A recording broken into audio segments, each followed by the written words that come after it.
We spend so much time looking at screens. Specifically, I spend so much time using Photoshop. So I think we all owe it to ourselves to take that seriously, to think about how we can design our spaces to be happier. So over the next few videos, I'm going to be talking about ways that you can improve Photoshop. But I think we should start the conversation with the book, The Architecture of Happiness by Alain de Botton. In this book, he examines this relationship between the spaces that we spend our time in and the way that we feel.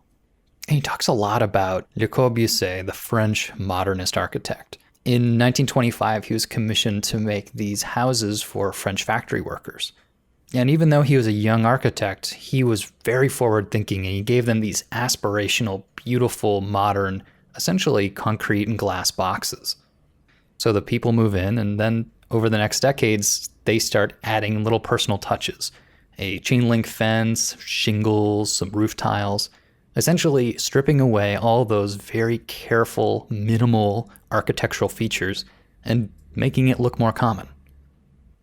And his goal was well-wishing. He was trying to elevate their lives by giving them a touch of sort of high design, even though they were on a small budget. But what he failed to remember was that they work in a factory all day. So when they came home, they wanted something different. They wanted something with a personal touch.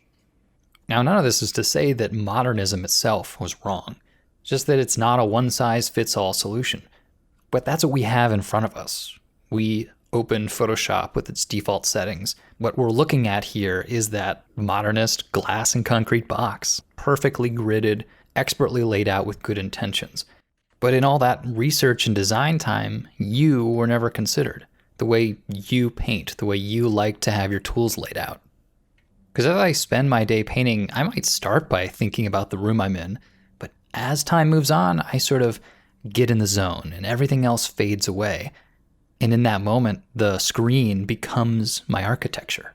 And though de Botton doesn't really have any strong conclusions at the end of his book, it's an interesting question, and I really do believe that I'm affected by the architecture that I spend my time in. That a clean desk with a sketch pad, some light coming in the window, that this clears the mind.